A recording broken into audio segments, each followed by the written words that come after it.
জয় শ্রীকৃষ্ণ চৈতন্য প্রভু নিত্যানন্দ, শ্রী অদ্বৈত গদাধর শিবাসাদি গৌর ভক্তবৃন্দ। হরে কৃষ্ণ কৃষ্ণ কৃষ্ণ হরে হরে, হরে রাম রাম রাম হরে হরে। ওম অজ্ঞানতিমিরান্ধস্য জ্ঞানাঞ্জনশলাকয়া চক্ষুর উন্মিলিতং যেন তস্मै শ্রী গুরবে নমঃ। শ্রীচৈতন্য মনোভীষ্টং স্থাপিতং যেন ভূতলে স্বয়ং রূপ কদামজ্জং দদাতি স পদান্তিকম। বন্দে অহম শ্রীগুরু শ্রীযুতপদকমলম শ্রীগুরুন বৈষ্ণবাংশ শ্রীরূপম সাগরজাতম সহঘন রঘুনাথামৃতম তম সজীবম সাদ্বৈতম সাবধূতম পরিজনসহিতম কৃষ্ণ চৈতন্য দেবম শ্রী রাধা কৃষ্ণ পাদান সহগণ ললিতা শ্রী বিশাখামৃতাংশ। নম ওং বিষ্ণুপাদায় কৃষ্ণপৃষ্ঠায় ভূতলে শ্রীমতে ভক্তিবেদান্ত স্বামিনীতে নামিনে। নমস্তে সারস্বতে দেবে গৌরবাণী প্রচারিণে নির্বিশেষ শূন্যবাদী পাশ্চাত্য দেশতারিণে। বাঞ্ছা কল্পতরুভ্যশ্চ কৃপা সিন্ধুভ্য এব চ পতিতানাং পাবনেভ্যো বৈষ্ণবেভ্যো নমো নমঃ। নমো মহাবদান্যায় কৃষ্ণ প্রেম পদায়তে কৃষ্ণায় কৃষ্ণ চৈতন্য নাম্নে গৌরতিষ্ঠ নমঃ। পঞ্চতত্মাকং কৃষ্ণম ভক্তরূপ স্বরূপকম ভক্তাবতারাং ভক্তাখ্যাং নমামি ভক্তশক্তিকম।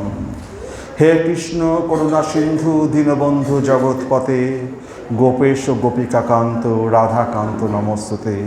তপ্ত কাঞ্চন গৌরাঙ্গী রাধে বৃন্দাবনেশ্বরী বৃষভানুসুতে দেবী প্রণমামি হরিপ্রিয়ে। নীলাচল নিবাসায় নিত্যায় পরমাত্মনে বলভদ্র সুভদ্রাভ্যাং জগন্নাথায় তে নমঃ। বৃন্দাবৈ তুলসীদেব্যৈ প্রিয়াঐ কেশবস্য চ বিষ্ণুভক্তি পদে দেবী সত্যবত্যৈ নমো নমঃ। জয় শ্রীকৃষ্ণ চৈতন্য প্রভু নিত্যানন্দ শ্রী অদ্বৈত গদাধর শিবাসাদি গৌর ভক্তবৃন্দ। হরে কৃষ্ণ কৃষ্ণ কৃষ্ণ হরে হরে, হরে রাম রাম রাম হরে হরে। ওম নমো ভগবতে বাসুদেবায় নমঃ। হরে কৃষ্ণ। আজকে আমরা শ্রীমদ্ ভাগবত পড়তে শুরু করেছি। হরে কৃষ্ণ। তো আর আমাদের যে গৌড়ীয় বৈষ্ণব ধারা, চৈতন্য মহাপ্রভুর পরে রূপ সনাতন গোস্বামী, তারপরে আমাদের দেশে আমাদের ইংরেজদের মুঘল সাম্রাজ্য, ইংরেজ সাম্রাজ্য এই সমস্ত এসছে। আসল যে আমাদের যে গৌড়ীয় ধারাটা প্রায় লুপ্তই হয়ে গেছিল এদের সব অত্যাচারে। কারণ সেই সময় মোগলরাও আমাদের বৃন্দাবনের উপর অনেক অত্যাচার করেছে। মূর্তিগুলোকে গরুর গাড়িতে ঘাস চাপা দিয়ে লুকিয়ে সেগুলোকে জয়পুরে নিয়ে গিয়ে লুকিয়ে রাখতে হয়েছে। জয়পুরের রাজা একটু শক্তিশালী ছিলেন, তার কাছে রাখা হয়েছে যেন জয়পুরে যে গোবিন্দদেব যে পূজিত হয় সেটা আমাদের বৃন্দাবন থেকে নিয়ে যাওয়া হয়েছে জয়পুরে সেই সময় মোগলদের অত্যাচারে। তো এরপরে আমাদের এই শেষের দিকে এই ইংরেজ আমলেই ভক্তি বিনোদ ঠাকুর, তিনি ম্যাজিস্ট্রেট ছিলেন, তার বাড়ি ছিল আমাদের মায়াপুরে। তো তিনি এতই জ্ঞানী এবং ক্ষমতাশালী লোক ছিলেন, তার মায়াপুর থেকে কলকাতায় যাতায়াতের যাতে অফিসে ডিউটি করতে তার সময়ের অপচয় না হয়, ইংরেজরা তার জন্য ছোট রেল লাইন করে দিয়েছিলেন। মায়াপুর থেকে কলকাতায় যে ছোট রেল লাইনটা আছে ওটা ভক্তি বিনোদ ঠাকুরের জন্য রেল লাইনটা করা হয়েছিল। তাহলে বুঝতে পারছেন কত বড় তিনি ক্ষমতাশালী একজন বাঙালি হতে পারেন ম্যাজিস্ট্রেট, যার জন্য একটা ট্রেন লাইন করা হয়েছে যে সাথে অফিসে যাতায়াত করতে পারে। কত বড় ক্ষমতাশালী লোক না হলে পরে এরকম করতে পারে। ইংরেজরা একটা বাঙালির জন্য একটা রেল লাইন করেছে, মায়াপুর থেকে কলকাতায় যাতায়াত করবে তার জন্য আলাদা রেল লাইন। তো এই ভক্তি বিনোদ ঠাকুর তিনি সেসব চৈতন্য চরিতামৃতেও খুঁজে পাওয়া যাচ্ছিল না। তিনি উড়িষ্যায় কোনো একটা গোয়ালঘর থেকে চৈতন্য চরিতামৃত আবিষ্কার করেন। তারপরে সেই চৈতন্য চরিতামৃত গবেষণা করে মায়াপুরের কোথায় মহাপ্রভুর জন্মস্থান সেগুলো নিরূপণ করেন। এবং মহাপ্রভুর জন্মস্থান নিয়ে কখনো কখনো দ্বিমত পোষণ করা হয়। কেউ বলে মায়াপুরে, কেউ বলে নবদ্বীপের ওপারে একটা চৈতন্য মহাপ্রভুর জন্মস্থান আছে। তো দুটোই ঠিক। এইগুলো নিয়ে আপনারা মাথায় কোনো বিতর্ক নেবেন না, দুটোই ঠিক কী করে। আসলে দুটোই ঠিক এটা বুঝতে পারে না লোকে এই কারণে, প্রত্যেক মানে আমাদের ব্রহ্মার একদিন বাদে বাদে কৃষ্ণ পৃথিবীতে অবতীর্ণ হচ্ছেন, প্রত্যেক ব্রহ্মার একদিন বাদে বাদে। ব্রহ্মার একদিন মানে 1000 চতুর্যুগ, এক ব্রহ্মার 12 ঘন্টা, আর 1000 চতুর্যুগ ব্রহ্মার রাত্রিকাল। এই 2000 চতুর্যুগ বাদে বাদে কৃষ্ণ পৃথিবীতে অবতীর্ণ হচ্ছেন। এবং দাপরের শেষে কৃষ্ণ যখন অবতীর্ণ হন, তারপরে তার 5000 বছর বাদে চৈতন্য মহাপ্রভু আসেন। তাহলে কোনো কল্পে মহাপ্রভু মায়াপুরে এখানে জন্মগ্রহণ করেছেন, কোনো কল্পে মহাপ্রভু নবদ্বীপে জন্মগ্রহণ করেছেন। এইগুলো মানে যারা এই এই কল্পের বিষয়টা জানে না, তারা বলে যে এটা হবে না, ওটা হবে, ওটা হবে না। এটা বিচারে দুটোই ঠিক। কোনো কল্পে হয়তো ইনি এখানে জন্মগ্রহণ করেছিলেন, কোনো কল্পে ওখানে জন্মগ্রহণ করেছিলেন। বিষয়গুলো হচ্ছে এরকম না, এইগুলো মানে কোনোটাই মিথ্যা নয়, সব সত্যি। কারণ কি, মানে এই কল্পে হয়তো মহাপ্রভু এখানে জন্মগ্রহণ, আগের কল্পে ওখানে জন্ম করেছেন। এইটাই হচ্ছে বিষয়। বিষয় হচ্ছে কৃষ্ণ প্রত্যেক ব্রহ্মার একদিন বাদে বাদে কৃষ্ণ আসছেন, তার 5000 বছর বাদে চৈতন্য মহাপ্রভু আসছেন। এইভাবে অনন্ত যুগ ধরে এখন ঘড়ির কাঁটার মধ্যে ঘুরে চলছে এই পৃথিবী। এবং ব্রহ্মার যখন রাত্রিকাল আসছে, সেই সময় সমস্ত কিছু ধ্বংস হয়ে যাচ্ছে, আবার বেদের সৃষ্টি হচ্ছে, আবার ভাগবত সৃষ্টি হচ্ছে, আবার ভগবান শ্রীকৃষ্ণ আসছে, রামচন্দ্র আসছেন, সমস্ত অবতারেরা আসছে পরপর মানুষকে শিক্ষা দেওয়ার জন্য। তারা অ্যাকচুয়ালি এই যে আসছেন শুধু আমাদেরকে উদ্ধার করার জন্য, কারণ আমরা তো তাদের সন্তান। তো আমরা যে এই জন্মগ্রহণ করেছি, আমাদের যে কর্মফল, মৃত্যুর ফলে সময় যখন কল্প শেষ হয়ে যায়, ব্রহ্মা রাত্রি শেষ হয়, তখন আমাদের সমস্ত কর্মফল সেখানে গচ্ছিত হয়ে থাকে। আবার যখন পৃথিবীর সৃষ্টি হয়, আবার সেই কর্মফল অনুযায়ী আমাদের আবার জন্মগ্রহণ করতে হয়। এইভাবে অনন্তকাল ধরে পৃথিবীতে ভগবান আসছেন, যাচ্ছেন। তো আপনি দেখবেন কোথাও যখন প্রহ্লাদ মহারাজের নৃসিংহদেবের তো সেখানে আপনি যদি নবদ্বীপে যান, যেখানে নৃসিংহতলা বলা হয়, সেখানে নৃসিংহদেবের মূর্তি আছে। বলা হয় সেখানে প্রহ্লাদ মহারাজ, নৃসিংহদেব সেখানে হিরণ্যকশিপুকে বধ করে ওখানটায় যমুনা, ওখানে জলে হাত দিয়েছিল, যেখানে মতো আছে। আবার দক্ষিণ ভারতে যান, সেখানে আবার নৃসিংহ অবতারে। তো এইগুলো যে এখানে আছে আবার ওখানে আছে, কি করে হলো? এই সমস্ত বিষয়গুলো সবগুলো সত্যি। এখানে আছে, ওখানে নেই, ওখানে আছে, এখানে, এরকম আমরা বুঝি। যেমন আমাদের যখন বৃন্দাবনেই যান না, বৃন্দাবনে দেখবেন নন্দগাঁও এক জায়গায়, বর্ষানা অনেক দূরে, হ্যাঁ, এই গ্রামগুলো ওখানে, এই গ্রামগুলো এখানে, 14টা বন, হ্যাঁ, কোনো 5টা বন যমুনার দিকে, 7টা বন অন্যদিকে। তো এত বড় বিশাল একটা ক্ষেত্রে ভগবান শ্রীকৃষ্ণ কীভাবে বাল্যলীলায় এইভাবে বেণুবাদন করে বেড়াতেন? তো অ্যাকচুয়ালি সেই সময় যে লীলাগুলো হতো, সমস্ত ইয়েগুলো পদ্মফুলের মতো এক জায়গায় চলে আসতো। এখন সব আস্তে আস্তে সব দূরে সরে গেছে। আগে যে বর্ষনা সমস্ত লীলাভূমিগুলো যেগুলো আমরা দূরে দূরে দেখছি, পদ্মফুলের পাপড়িগুলো যখন এক জায়গায় থাকে, তখন একই জায়গায় যখন ভগবান কৃষ্ণ অবতীর্ণ হন, তখন এগুলো সব একই জায়গায় এসে অবস্থিত হয়। এবার ভগবান তিনি অন্তর্ধান করে গেছেন, এই সমস্ত লীলাস্থলীগুলো দূরে দূরে সরে গেছেন। তো এখন কেউ যদি এরকম প্রশ্ন করে, আগে এখানে ছিল, ওটা ওখানে চলে গেল কেন, এইসব আমাদের কল্পনার বাইরে। আমাদের শুধু আমরা বিচার বিবেচনা করে আমরা কিছু করতে পারবো না, কারণ সেই মেধা বা বুদ্ধি আমাদের নেই, আমরা সেই স্তরে পৌঁছাতে পারিনি। তো ভগবান যা মানে আমাদের শ্রীমদ্ ভাগবতে যা পাবো, আমাদের গুরু পরম্পরা অনুযায়ী যা পাবো, সেই অনুপাতেই আমাদের চলতে হবে। যেমন শ্রীকৃষ্ণ হচ্ছেন মা যশোদার গর্ভে যখন জন্মগ্রহণ করছেন কারাগারে, তো সবাই প্রশ্ন করে ভগবান তিনি কারাগারে কেন জন্মগ্রহণ করবেন? তার কি এত ক্ষমতা ছিল না যে কোনো ভালো জায়গায় তিনি জন্মগ্রহণ করতে পারতেন? কংসের কারাগারে তার জন্মগ্রহণ করার কি দরকার ছিল? সবাই কী ভাববে, ভগবান যে সে কংসের কারাগারে কেন জন্মগ্রহণ করবে? দেবকী বসুদেবকে তো ইচ্ছা করলে তার মা হয়, পিতা হয়, তাকে এক মুহূর্তে জন্মবার আগে তখন তো ছাড়িয়ে নিয়ে কোনো ভালো জায়গায় নিয়ে গিয়ে যাবো। আসলে এই যে লীলাটা করবেন, ভগবানের স্বরচিত এই লীলা, ওনাকে কেউ বন্দি করতে পারে না। তিনি এই লীলাটার মাধ্যমে তিনি দেবকী আর বসুদেবকে ওই কংসের কারাগারে অবস্থান করেছেন, তিনি ওখানে জন্মগ্রহণ করতে চেয়েছেন, তাই উনি ওখানে আছেন। কিন্তু আরেকটা জিনিস বুঝতে হবে, যে কংসের কারাগারে যে শ্রীকৃষ্ণ জন্মগ্রহণ করার পরে সে কি দেখালো? চতুর্ভুজ মূর্তি দেখালো। তখন মা দেবকী এবং বসুদেব তারা প্রণাম করছে, দেবতার পুজো করছে। তারপর বললো যে তুমি যে চতুর্ভুজ মূর্তি ধারণ করো, তাহলে পরে কংস তো টের পেয়ে যাবে, তোমাকে বধ করে ফেলবে। তুমি সাধারণ মানুষের মতো আকার ধারণ করো শিশু।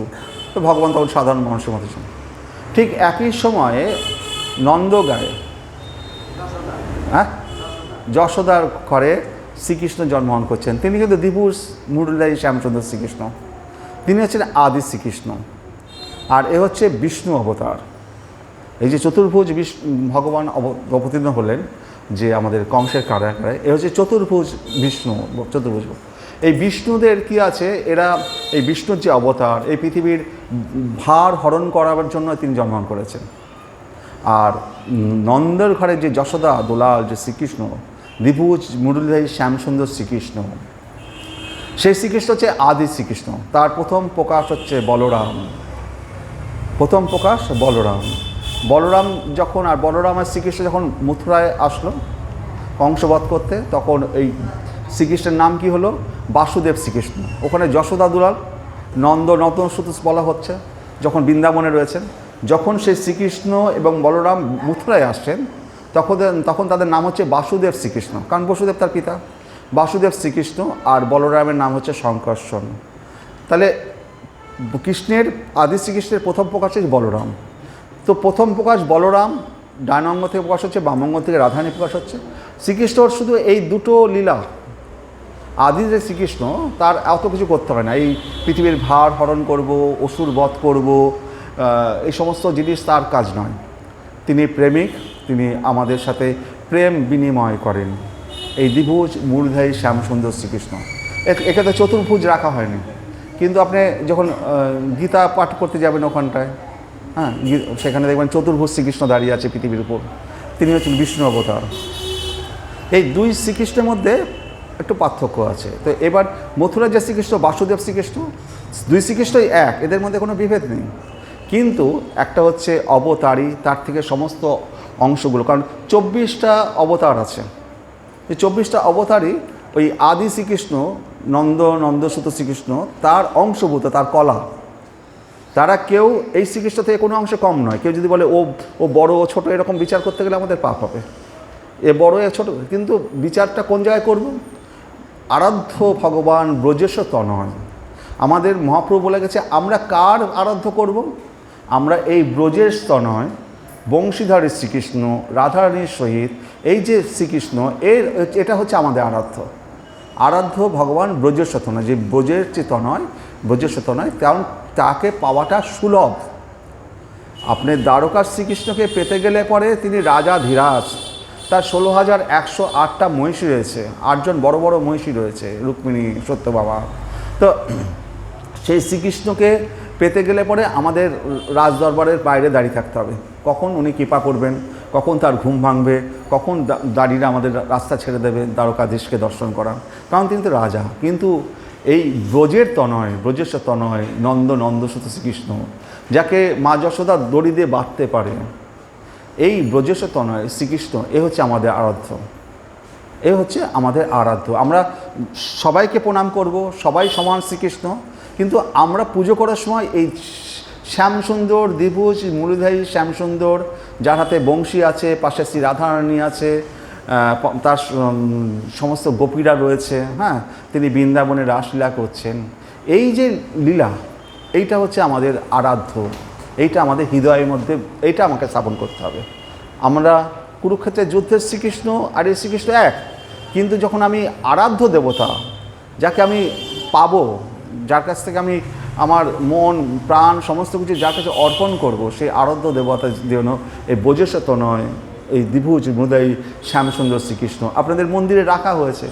এমনি রাখেনি, যারা রেখেছেন তারা অনেক বেশি পণ্ডিত ছিলেন, অনেক জেনে শুনে, অনেক বুঝে তারা এখানে রেখেছেন। পাশে নিত্যানন্দ প্রভু এবং মহাপ্রভুকে রেখেছেন, যাতে আমরা যে বৈদিক ভক্তি করছি, ভগবানের যেন যে পুজো আচ্ছা করছি, ফল মূল দিয়ে পুজো আচ্ছা করছি, এটা বৈদিক ভক্তি। এই বৈদিক ভক্তি দ্বারা আমরা বৈকুণ্ঠে যেতে পারি। বৈকুণ্ঠে যেতে পারি, কিন্তু আমরা গোলক বৃন্দাবনে যেতে পারবো না। কিন্তু বৈদিক ভক্তির দ্বারা বৈকুণ্ঠে যাব যদি আমরা পাশে ওই চৈতন্য মহাপ্রভু আর নিত্যানন্দ প্রভুরকে স্মরণ করে এই রাধাকৃষ্ণকে দর্শন করছি, তার মাধ্যমে কি হবে, তাদের কৃপায় আমরা গোলক বৃন্দাবনে যাব। তো আমরা সরাসরি যদি বৈদিক ভক্তি করি, তো ভগবানের জন্য ফলমূল দিয়ে পুজো আর্চা করি, যতই পরিশ্রম করি, যাই করি না করি, এগুলো বৈদিক ভক্তি।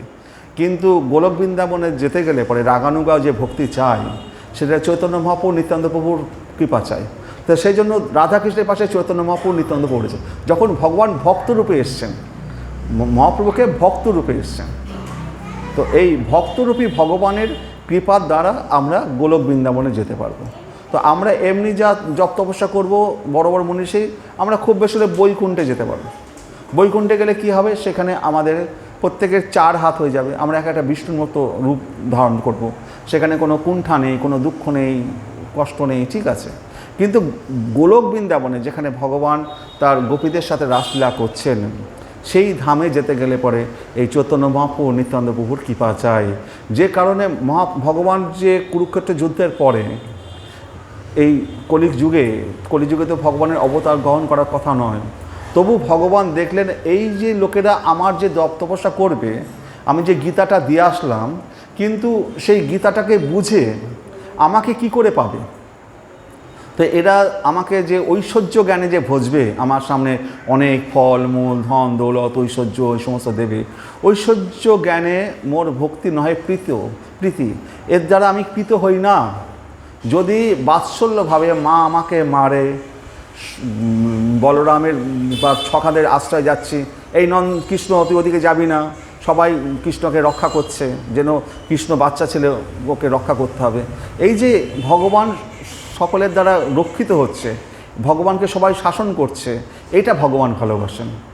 ভগবানকে সবাই যদি ভগবান বলে পুজো করে, তার দ্বারা ওটা হচ্ছে বৈদিক ভক্তি। কিন্তু ভগবানকে ভগবান বলছে যে আমি তো এক আঙুলে এই পাহাড়টা, গোবর্ধন পাহাড় ধরেছিলাম, তো ভগবানের সখারা বলছে যে তুই কি ধরেছিলি, আমরাও তো লাঠি দিয়ে ঠ্যাকনা দিয়েছিলাম, তুই একা একা পারতি ডাকি, আমরাও তো লাঠি দিয়ে ঠ্যাকনা দিয়েছিলাম বলে পেরেছিস। আর তোর বাম পাশে রাধারানী দাঁড়িয়েছিল, ওই রাধারানীর দিকে তাকাচ্ছিলি, রাধারানীর শক্তিতে তুই পেরেছিস। তো ভগবানের শক্তিকে ওরা মনে করে না, ওরা মনে করে বাচ্চা ছিল কী করবে, আমরাও তো লাঠি দিয়ে ধরেছিলাম, সবাই মিলে ধরেছি বলে ও পেরেছে। হ্যাঁ, কিন্তু ভগবান একটু ছেড়ে দিয়ে দেখেছে সব লাঠি ভেঙে গুড়িয়ে যাচ্ছে, তো আবার ভগবান হাত করছে। তো মা যশোদাকে যদি বলা হচ্ছে তোমার ছেলে এত এত অসুর বধ করেছে, এই করেছে, মা যশোদা বলছে ও কি করে করবে, আর এখনও রাত্রিবেলায় ভয়ে আমাকে জড়িয়ে ধরে, হ্যাঁ, এখনও দুধ খায়, ও বাচ্চা ছেলে কি করবে। ও যে রাত্রিবেলায় মায়ের কোলের মধ্যে শুয়ে আছে, কিন্তু আর এক শ্রীকৃষ্ণ মায়ের কোল থেকে বেরিয়ে যাচ্ছে, সেখানে গিয়ে সমস্ত গোপীদের নিয়ে সারা রাত সে লীলা করে বেড়াচ্ছে কুঞ্জে কুঞ্জে। সেটা তো আর মা জানতে পারছে না, মা দেখছে তার কোলের মধ্যে তার সন্তান শুয়ে আছে। গোপীরাও যে ঘরের মধ্যে শুয়ে আছে, তাদের স্বামী নিয়ে শুয়ে আছে, তারাও দেখছে আমার গোপী তো আমার কাছেই শুয়ে আছে। কিন্তু সেই গোপী থেকে আত্মা বেরিয়ে গিয়ে তারা কৃষ্ণের কাছে চলে গেছে, রাত্রিবেলায় তারা কৃষ্ণের বনে বনে তাদের সাথে রাসলীলা করছে। তো ঘরের স্বামী, তাদের শ্বশুর, তারা সবাই দেখছে আমার বৌমা তো ঘরেই আছে, দিব্যি আছে, কাজকাম করছে, না সে তো যায়নি কোথাও। কিন্তু রাত্রি হলেই সেই সমস্ত গোপীরা তাদের আত্মা থেকে আর এক গোপী বেরিয়ে তারা কৃষ্ণের সাথে লীলায় অংশগ্রহণ করতে যায়। তো এই যে ব্রজেন্দ্র নন্দন যশোদা দুলাল, এই শ্রীকৃষ্ণ যখন অন্তর্ধান হলেন, তার প্রকট লীলায় তিনি এই লীলাগুলো করলেন, করার পরে তিনি কুরুক্ষেত্র যুদ্ধ করলেন। তারপরে যখন বৃন্দাবনে যে শ্রীকৃষ্ণ, দ্বিভুজ শ্যামচন্দ্র শ্রীকৃষ্ণ যখন কংসবধ করতে যাচ্ছেন শ্রীকৃষ্ণ, তখন বৃন্দাবনের শ্রীকৃষ্ণ সেখানে অপ্রকট হয়ে গেলেন। সবাই ভাবলো শ্রীকৃষ্ণ চলে গেছেন মথুরায় কংসবধ করতে, কিন্তু কংসবধ করতে যে শ্রীকৃষ্ণ গেছে সে বাসুদেব শ্রীকৃষ্ণ, সেখানে গিয়ে তার পিতামাতাকে উদ্ধার করছে, কংসকে বধ করছে, ওষুধে বধ করছে। কিন্তু বৃন্দাবনের শ্রীকৃষ্ণকে আর দেখা যাচ্ছে না, তিনি অপ্রকট হয়ে আছেন। তিনি বৃন্দাবনের শ্রীকৃষ্ণ কখনো বৃন্দাবন ছেড়ে কোথাও যান না। তো রাধারানীরা এবং গোপীরা দিনের বেলা তারা শোক করছে, বনে বনে ঘুরছে, তারা ঘরে ফিরছে না, কিন্তু তারা কিন্তু অন্তরে সবসময় শ্রীকৃষ্ণকে পাচ্ছে, সেখানে অপ্রকট হয়ে রয়েছেন। কিন্তু কুরুক্ষেত্রের যুদ্ধের পরে যখন শ্রীকৃষ্ণ তার 16,108টা মহিষীকে নিয়ে সংসার করছেন আপনার দ্বারকাতে, তারপরে কোনো একদিন সমস্ত লীলা সঙ্গ করে সব যদুবংশকে উদ্ধার করে তিনি যখন এই প্রকট লীলা থেকে অপ্রকট লীলায় চলে গেলেন, তখন ভগবান যে শ্রীকৃষ্ণ চলে গেলেন, তখন কী প্রকাশ হলো? উদ্ধবকে বললেন, উদ্ধব কান্নাকাটি করতে লাগলেন। ঠিক শ্রীকৃষ্ণ তিনিও যদুবংশের। উদ্ধব কান্নাকাটি, ভগবান তুমি যদি চলে যাও তাহলে আমি কী করে থাকবো, আমাকে নিয়ে যাও। ভগবান বললেন, না, তোকে থাকতে হবে, তোকে থাকতে হবে এই ভাগবত ধর্ম প্রচার করার জন্য। আর আমি এই কলিযুগে শ্রীমদ্ ভাগবত রূপে আমি এই কলিযুগে অবস্থান করব। এই শ্রীমদ্ ভাগবত এটা প্রথম স্কন্ধ। তো এইরকম শ্রীমদ্ ভাগবতের 12টা স্কন্ধ আছে। এই 12টা স্কন্ধে প্রথম স্কন্ধ আর দ্বিতীয় স্কন্ধ ভগবানের দুটো পা, এই 2 পা বাম এবং ডান, এই প্রথম স্কন্ধ আর দ্বিতীয় স্কন্ধ।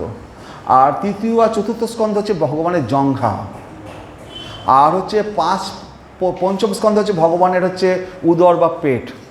ষষ্ঠ স্কন্ধ ভগবানের ছাতি বা বক্ষস্থল। সপ্তম অষ্টম স্কন্ধ হচ্ছে ভগবানের 2 বাহু। আর নবম স্কন্ধ হচ্ছে ভগবানের কণ্ঠ।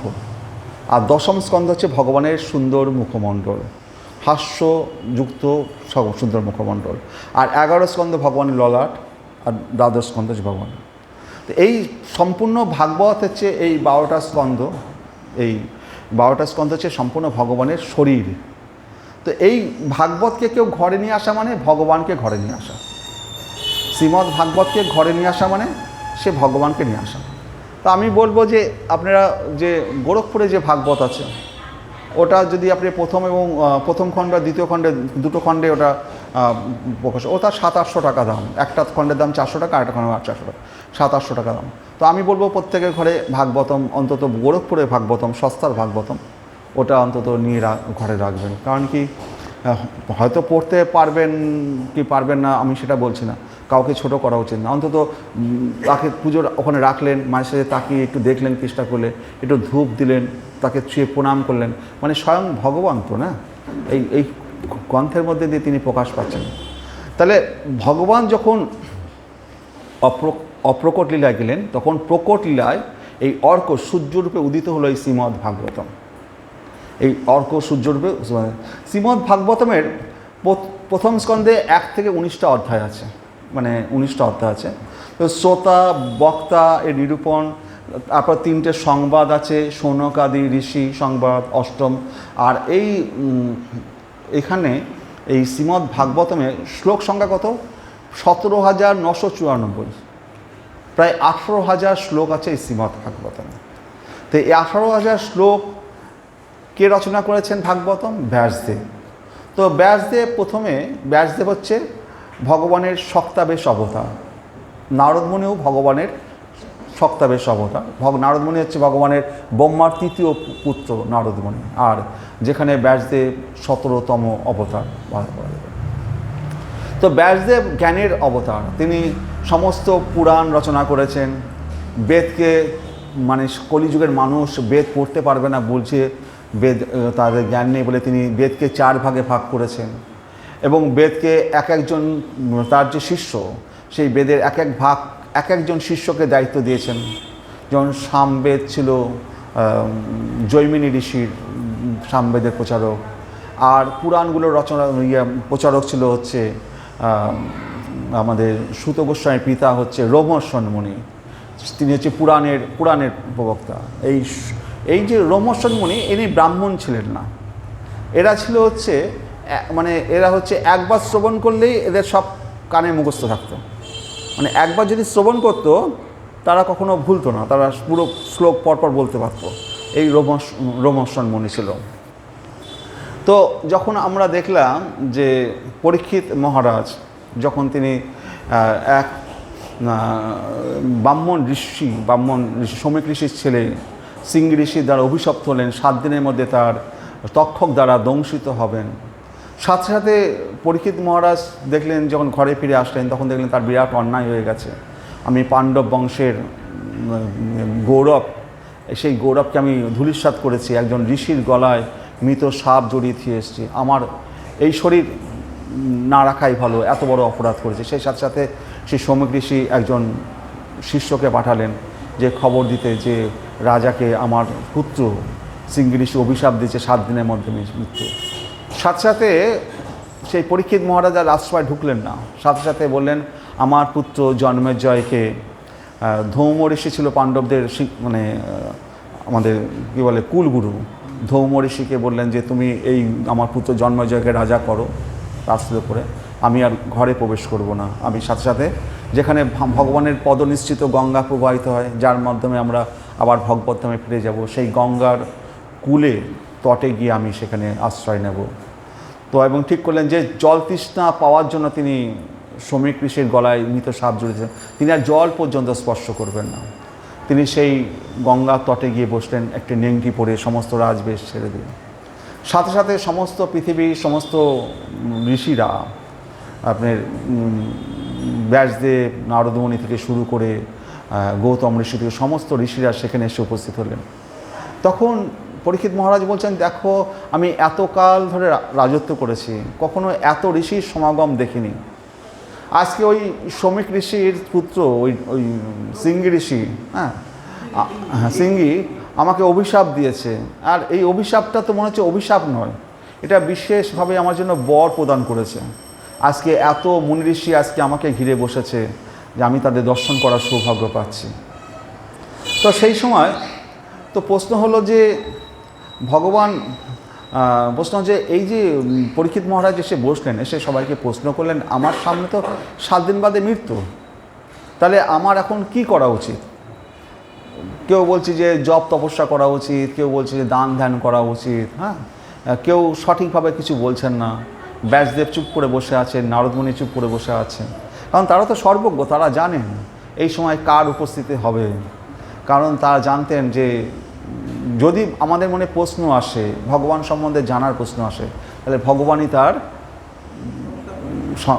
দূতকে পাঠিয়ে দেবেন। তার সেই সময় সুখদেব গোস্বামী 16 বছরের এক যুবক, মাথায় কোকড়ানো চুল, সে এসে সেখানে উপস্থিত হলো এবং তার গা দিয়ে যে দিব্য জ্যোতি বেরোচ্ছে, সমস্ত ঋষিরা সেখানে উঠে দাঁড়ালেন, শুধু ব্যাসদেব আর নারদমণি তারা বসে রইলেন। তো তখন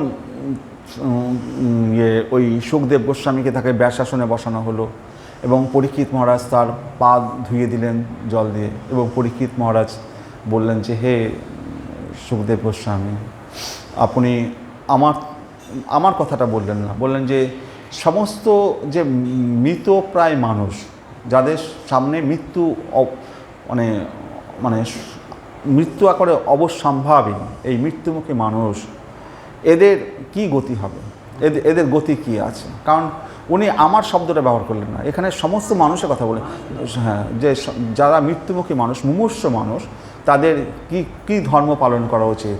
আমার তো 7 দিন বাদে মৃত্যু, কিন্তু এই মৃত সবাই তো মুমূর্ষ, সবাই মুমূর্ষ। আমি নয় জানি 7 দিন বাদে আমার মৃত্যু হবে, কিন্তু আর কেউ তো জানে না কালকে সকালে সূর্যোদয় দেখবে কিনা। তো সবাই মুমূর্ষ, কেউ জানে না কে কদিন বাঁচবে। এই মুমূর্ষ প্রাণীর আসল কর্তব্য। তখন সুখদেব গোস্বামী বলল, বড়ি আনেশু তে প্রশ্ন, তোমার প্রশ্নটা সমস্ত প্রশ্নের মধ্যে বড়ি আন, মানে সবচেয়ে উচ্চতম প্রশ্ন। কারণ তোমার প্রপিতামহ, তোমার পিতা পরীক্ষিতের পিতা অভিমন্যু পিতা আমাদের অর্জুন, তোমার প্রপিতামহ অর্জুন ভগবানকে যে প্রশ্ন করেছিল তার থেকেও এই প্রশ্ন অনেক বেশি গড়িয়ান। কারণ অর্জুনের প্রশ্ন ছিল যে কুরুক্ষেত্রের যুদ্ধে এই যে আমি ভীষ্ম পিতামহ, গুরুদেব, গুরু দ্রোণ, এই সমস্ত আমার গুরুদেবদের কি করে হত্যা করব। কারণ সে এই শরীর এবং আত্মার মধ্যে পার্থক্য বুঝতে পারেনি। তো আমাদের শরীর এবং আত্মা এই দুটো জিনিসের মধ্যে শরীরের ধর্ম কী আছে, আমরা খাওয়া দাওয়া করছি, শরীরের বৃদ্ধিপ্রাপ্ত হচ্ছে, ভালো মন্দ খাচ্ছি, কেউ আরও ভালো মন্দ খেয়ে অনেক সাবান টাবান মেখে আরও বেশি গ্লেজ হচ্ছে, শরীরের ধর্ম। কিন্তু ভগবত ধর্ম কি? আত্মার ধর্ম। আত্মার ধর্মটাকে হচ্ছে মূল কথা। আপনি আজকে এখন তো মোবাইল খুললে অনেক রিলস দেখা যায়, একটা পশু আরেকটা পশুকে হেল্প করছে, একটা পশু জীব, সে আরেকটা পশু পড়ে গেছে তাকে রক্ষা করছে। তাহলে পশুদের মধ্যেও দেখুন দয়া, মায়া, প্রেম, প্রীতি, ভালোবাসা রয়েছে, এবং পশুদের মধ্যে এই প্রেম, প্রীতি, ভালোবাসা রয়েছে। তার আত্মার ধর্ম হচ্ছে প্রেম প্রীতি ভালোবাসা, এটা হচ্ছে আত্মার ধর্ম। তো আত্মার যেটা ধর্ম সেটা হচ্ছে আসল ধর্ম, শরীরের ধর্ম আসল ধর্ম নয়। এই আত্মার ধর্মকে আমাদের, আত্মার ধর্মকে আমরা ভগবানের কৃষ্ণের নিত্য দাস, আর কি প্রেম ভালোবাসা, এটা হচ্ছে আত্মার ধর্ম। তো এবার যখন সুখদেব গোস্বামী সেখানে শ্রীমদ্ ভাগবত প্রচার করবেন, সেই সময় আমাদের সুত গোস্বামী সেখানে উপস্থিত ছিলেন। সুত গোস্বামীকে আমি যে বললাম রোমহর্ষণ মুনি, যিনি ছিলেন পুরাণের রচয়িতা, পুরাণের বক্তা। ব্যাসদেব যে সমস্ত জিনিসগুলো করে গেছেন, পুরাণ বেদকে 4 ভাগে ভাগ করেছেন, এদের জন্য এক একজন ঋষিকে তিনি এক একটা ডিপার্টমেন্ট দিয়েছেন, তুমি এটার প্রচারক, তুমি এটাকে ধারণ করবে। তো এই পুরাণের দিয়েছিল এই সুত গোস্বামীর পিতা হচ্ছে রোমহর্ষণ মুনি। রোমহর্ষণ মানে কি, শ্রীকৃষ্ণের নাম করলেই তার গায়ের লোমগুলো খাড়া হয়ে যেত, সেই জন্য তার নাম ছিল রোমহর্ষণ মুনি। কিন্তু ঘটনা হলো কি, এই রোমহর্ষণ মুনি একসময় তিনি যখন ভাগবত পাঠ করছেন বা পুরাণ পাঠ করছেন, সেই সময় বলরাম সেখানে গেলেন। তো বলরাম তো সমস্ত গুরুদের গুরু, তিনি হচ্ছে গুরু। তো তাকে দেখে এই রোমহর্ষণ মুনি তিনি তার ব্যাসপীঠ থেকে উঠে দাঁড়িয়ে তাকে সম্মান প্রদর্শন করেননি। তখন বলরাম কী করেছেন, একটা মানে ঘাস তুলে ওই রোমহর্ষণ মুনির দিকে ছুড়ে দিয়েছিলেন এবং রোমহর্ষণ মুনি সেখানে দেহ রেখেছিলেন। তখন সমস্ত ঋষিরা বলল যে বলরামকে, যে এখন তাহলে আমাদের ভাগবত পাঠ কার কাছ থেকে শ্রবণ করব। তখন বলল, এ নয়, এর পুত্র সুত গোস্বামী, এ হবে ভাগবত প্রচারক হবে। এই সুত গোস্বামীকে কেন বলরাম নিযুক্ত করলেন? কারণ সমস্ত কিছু গুরু পরম্পরার মাধ্যমে প্রচারিত হওয়া দরকার, গুরু পরম্পরার মাধ্যমে। যেমন ব্যাসদেব যখন শ্রীমদ্ ভাগবত রচনা করবেন, তার আগে কী হলো, তিনি যখন পুরাণ রচনা করেছেন, বেদকে 4 ভাগে ভাগ করেছেন, অনেক পুরাণ 18টা পুরাণ রচনা করেছেন, কিন্তু ব্যাসদেব দেখছেন যে তার মনে শান্তি আসছে না। তিনি নিজেই এত পুরাণ রচনা করে, এত কিছু রচনা করে নিজেই ভগবানকে পাচ্ছেন না, তাহলে পরে সাধারণ মানুষ তার গ্রন্থ পড়ে কী করে ভগবানকে পাবেন? তখন নারদমুনি সেখানে আসলেন। নারদমুনি এসে ব্যাসদেবকে বলেন, তুমি শ্রীমদ্ ভাগবত রচনা করো, এমন একটা গ্রন্থ রচনা করো তার মধ্যে সম্পূর্ণরূপে শ্রীকৃষ্ণ কথাই থাকবে, সেটা হচ্ছে শ্রীমদ্ ভাগবত। তো আসল ব্যাপারটা কি, পরম্পরাটাকে ব্যাসদেব থেকে যে শুরু হতো, তাহলে ব্যাসদেবের আগে কে, পরম্পরা কী, তাহলে পরম্পরাটার দরকার। সেই কারণে ব্রহ্মা কার কাছ থেকে শ্রীমদ্ ভাগবত পাঠ শ্রবণ করেছে? গর্ভদোষায় বিষ্ণুর নাভিপদ্ম থেকে ব্রহ্মার সৃষ্টি হয়েছে। তেনে ব্রহ্ম হৃদয় আদি কবে, সেই আদি কবি ব্রহ্মার হৃদয়ে বৈদিক জ্ঞান প্রবিষ্ট করে দিলেন গর্ভদোষায় বিষ্ণু। সেই ব্রহ্মা থেকে সেই ভাগবত পেয়েছেন নারদমুনি, নারদমুনি থেকে ব্যাসদেব থেকে সুখদেব গোস্বামী, সুখদেব গোস্বামী থেকে সুত গোস্বামী। এই গুরু পরম্পরার মাধ্যমটা খুবই দরকার। তো এখানে আমি মাঝখান থেকে যদি আমি শুরু করি, আমার উপরে কে যদি সেটা যদি সংযুক্ত না থাকে একবারে ভগবান বিষ্ণুর সাথে, তাহলে পরে আমি এত ভক্ত করলাম কিন্তু আমি তাদের কাছে পৌঁছে দিতে পারলাম না। এই জন্য গুরু পরম্পরার দরকার। আমি তো কেউ নই, আমি তো তাদের মাঝে একটা বড় সিঁড়ি, সে সিঁড়ির একটা ধাপ মাত্র, কিন্তু এই ধাপে পা দিয়ে সবাইকে উপরে উঠতে হবে। এই গুরুগুলো এক একটা ধাপ মাত্র, তারা ভগবানের কথা মানুষের কাছে প্রচার করছে, যাতে এই ভক্তরা ধাপে ধাপে পা দিয়ে তারা একবার ভগবত ধামে ফিরে যেতে পারে। সেই কারণে গুরু পরম্পরাটা দরকার, যেটা অনেকেই বোঝে না। যে কোনো সময় যে কোনো জায়গায় বলছে আমি ভগবান, আমি গুরু, হ্যাঁ, কিন্তু তার পরম্পরা আছে কিনা দেখে না। তো সেই কারণে এই যে গুরু পরম্পরাটা খুবই দরকার, যে কারণে চৈতন্য মহাপ্রভু পর্যন্ত স্বয়ং ভগবান হয়ে তিনি দীক্ষা নিতে গেছেন, স্বয়ং ভগবান হয়ে তিনি যাচ্ছেন কাটোয়াতে, তিনি সন্ন্যাসী দীক্ষা নিতে, ঈশ্বরী পুরীর কাছে দীক্ষা নিতে। কারণ ভগবান হলে কী হবে, তার পরবর্তীতে যারা জেনারেশন আসবে তাদের তো গুরু পরম্পরা চাই না। তো ভগবান শ্রীকৃষ্ণ পর্যন্ত মুনির কাছে তিনি পড়াশোনা করতে গেছেন। তো সেই কারণে মাঝখান থেকে কিছু শুরু হওয়াটা দরকার। সেই কারণে সুত গোস্বামী বলরামের ইচ্ছায় এই পরম্পরার জন্য সুত গোস্বামী শ্রীমদ্ ভাগবতে সুখদেব গোস্বামী বললেন যে আমার পরে তুমি এই ভাগবত প্রচার করবে।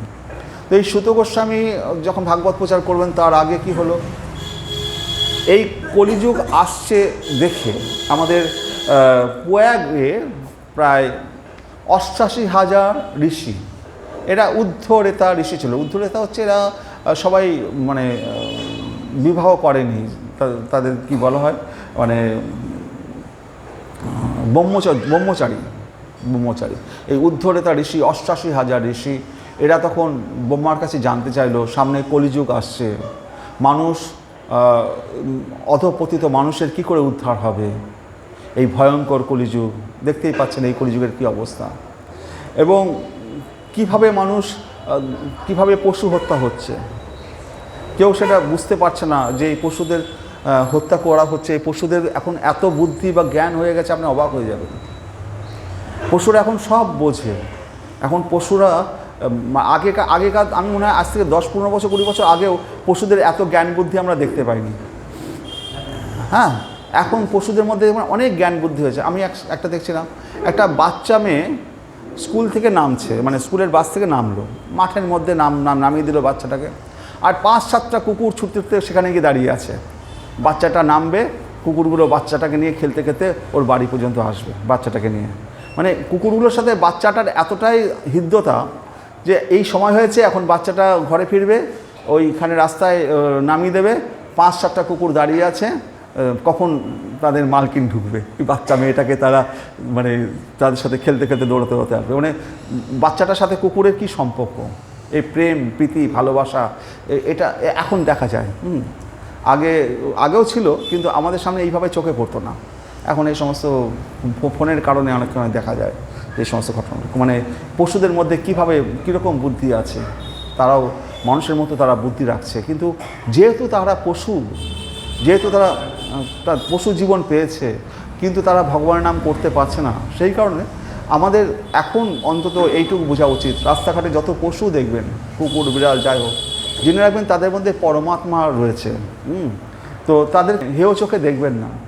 এটা একটা খুব গুরুত্বপূর্ণ বিষয়। কারণ কি, আমরা যে এই পৃথিবীতে এসেছি, আমরা আজকে এখানে সে ভাগবত পাঠ শ্রবণ করার সৌভাগ্য পাচ্ছি। যারা ভাগবত পাঠ শ্রবণ করার সৌভাগ্য পাচ্ছে না, বিভিন্ন রকম বাজে কাজের সাথে যুক্ত হচ্ছে, কর্মফল সম্বন্ধে জানে না, পরের জন্মে তারা হয়তো পশু হয়ে জন্মগ্রহণ করেছে, তারা হয়তো আমাদেরই কোনো আত্মীয় স্বজন হতে পারে, তারা হয়তো পশু জীবন নিয়ে জন্মগ্রহণ করেছে, তো তারা কিছু বলতে পারছে না। দেখো, এক সময় আমি তোমার বন্ধু ছিলাম, আমি তোমার পিতা ছিলাম, কিন্তু আমার কর্মফলের জন্য পশু হয়ে জন্মগ্রহণ করেছে। তো সেই কারণে তো সমস্ত পশুদেরকে এখন শ্রদ্ধার সাথে দেখা উচিত। আত্মার মানে শরীরটা না দেখে আত্মাটাকে দেখা উচিত, ওর মধ্যেও আত্মা রয়েছে, ও একটা পশু নয়। হরে কৃষ্ণ।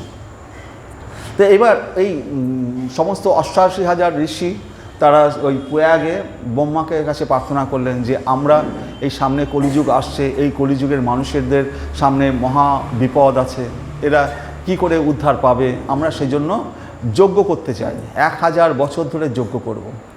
তখন ব্রহ্মা শিবকে স্মরণ করে একটা চক্র ছুড়ে দিলেন। সেই চক্রটার নেমি যেখানে গিয়ে গঠিত হবে, বলে সেই জায়গায় গিয়ে তোমরা তোমাদের তপস্যা করো। তো এই চক্রটা উড়ে উড়ে এসে নৈমিষারণ্যে সেখানে গ্রথিত হলো। তো সেইখানে চক্রতীর্থ হয়েছে। এখনও আপনারা যদি যান নৈমিষারণ্যে, লখনৌ থেকে 100 কিলোমিটার দূরে, তো সেই চক্রতীর্থ, হ্যাঁ, জলটা সেখানে ঘরে, সেই চক্রতীর্থে সেই চক্রটা পড়েছিল। হ্যাঁ, তো আমিও গেছি। হরে কৃষ্ণ। হ্যাঁ হ্যাঁ, তো এইসব দেখলে বোঝা যায় আমাদের ভাগবত শাস্ত্র 5000 বছর আগে লেখা। তো এই শাস্ত্রটা মিথ্যা নয়। হ্যাঁ, এই সমস্ত চিহ্নগুলো এখনও রয়েছে। এখনও যদি আমরা মনে করি যে আঙুল দিয়ে দেখব, হ্যাঁ এটা দেখো, পুরীতে যাবেন, দেখো এইখানটায় ভগবান চৈতন্য মহাপ্রভু আঙুল ছুঁয়েছিল, দেখো পাথরের উপর একটা আঙুলের ছাপ রয়ে গেছে। হ্যাঁ, এই যে বিষয়গুলো এখনও বৃন্দাবনে গেলেও সেই সমস্ত ভগবানের পায়ের ছাপ, গরুগুলোর খুরের ছাপ, এই সমস্ত দৃশ্যগুলো এখনও আমাদের চোখের সামনে আমরা স্পষ্ট দেখতে পাচ্ছি। আর 5-10 হাজার বছর বাদে এরা দেখতে পাবে কিনা আমরা জানি না। হরে কৃষ্ণ। তো আমরা কোন জায়গাটা বলছিলাম? হরে কৃষ্ণ। এবার ওই নৈমিষারণ্য শব্দটা মানে যেখানে ভগবান শ্রীকৃষ্ণের চোখের পাতা পড়ে না। আর শ্রীকৃষ্ণ কী করেন? শ্রীকৃষ্ণ ভক্তদের শুধু গুণটা দেখেন, গুণটা দেখেন। ভগবানের নাম একবার করেছে, ওটা ভগবান খুব ভালো করে শুনবেন।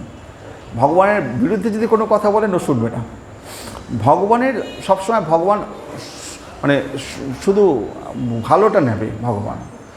আর ভগবানের চোখটা নৈমিষারণ্য, মানে যখন কখনোই চোখের পাতা মানে নিমিলিত হয় না। ভক্তদের জন্য সবসময় তিনি উদার চোখে তাকিয়ে আছেন তাদের কৃপা করার জন্য।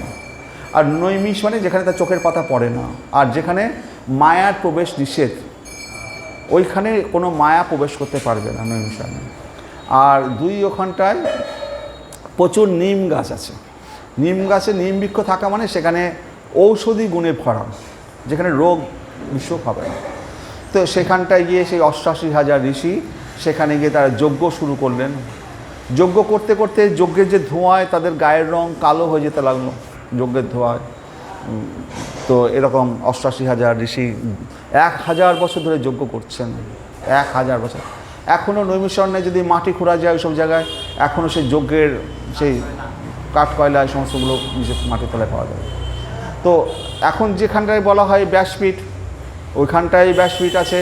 তার আগে হয়তো আগে পাশে ছিল, হ্যাঁ, যাই হোক এখন যেটা করা হয়েছে সেটাই ব্যাসপীঠ। হরে কৃষ্ণ।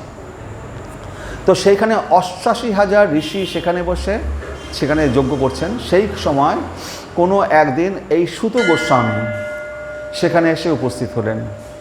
সূত গোস্বামী তখন উপস্থিত হলেন, তখন সমস্ত ঋষিরা তখন প্রশ্ন করলেন যে হে সূত গোস্বামী, আপনি তো সুখদেব গোস্বামীর কাছ থেকে শ্রীমদ্ ভাগবত পাঠ শ্রবণ করেছেন পরীক্ষিতকে বলার সময়, তো আপনি দয়া করে আমাদেরকে শ্রীমদ্ ভাগবত পাঠ শ্রবণ করান। তো সূত গোস্বামী সেই ব্যাসপীঠে বসলেন। বসার পরে শৌনক আদি এখানে ৮৮,০০০ ঋষি রয়েছেন, তাদের মধ্যে যিনি বয়স্ক, বৃদ্ধ এবং জ্ঞানী তার নাম শৌনক মুনি। সেই জন্য সমস্ত ঋষিদের নাম তো করা হয় না, শৌনক আদি, শৌনক এবং তার আদি অন্যান্য ঋষিগণ শৌনক আদি ঋষি বলা হয়। তো এবং তারা ৮৮,০০০ ঋষি একসাথে শ্রীমদ্ ভাগবত পাঠ শ্রবণ করছে কার কাছ থেকে? সূত গোস্বামীর কাছ থেকে। এবং সেই সময় তো মাইক ছিল না, তো ৮৮,০০০ ঋষি একবারে কতটা সাইলেন্স, পিন্ট অফ সাইলেন্স, তারা শুনছে ভাগবত পাঠ। ভাবলেও অবাক লাগে সেই যুগে কি করে এটা সম্ভব ছিল। সব কিছুই ঈশ্বরের কৃপায় সব কিছু সম্ভব হয়। আসলে সেই সময় তো এত গাড়ি ঘোড়া এই সমস্ত আওয়াজ, আর সেইখানে একাতে নৈমিষারণ্য, একটা পাতা পড়ার আওয়াজ হলেও শোনা যাবে, হ্যাঁ, এতটাই নিস্তব্ধ। সেখানে ৮৮,০০০ ঋষি সেখানে শ্রীমদ্ ভাগবত পাঠ শ্রবণ করছেন। তো এবার এই শ্রীমদ্ ভাগবত পাঠ যখন শ্রবণ করা শুরু হবে, তখন এই ৮৮,০০০ ঋষিদের মধ্যে কারো বয়স ২০০ বছর, কারো বয়স ৩০০ বছর হয়ে গেছে। এই সমস্ত ঋষিরা যাদের আয়ু আর বেশি দিন নেই, তখন এই শ্রীমদ্ ভাগবত পাঠ শ্রবণ করার জন্য এদের যাতে কারোর আয়ুর ক্ষতি না হয়, স্বয়ং যমরাজকে পাহারাদার করে রাখা হলো।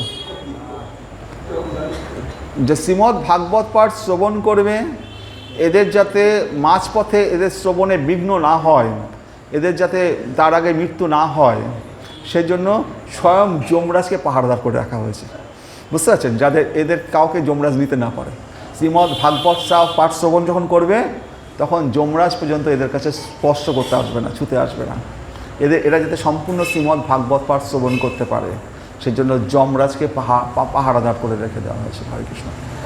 তাহলে এই শ্রীমদ্ ভাগবত পাঠ যখন ওখানে আমরা যে সূত গোস্বামী যখন শ্রীমদ্ ভাগবত পাঠ শ্রবণ করাচ্ছেন, সূত গোস্বামী শৌনকাদি ঋষিদের, তখন আমরা একসাথে 3টে জায়গার ভাগবত পাঠ শ্রবণ করছি।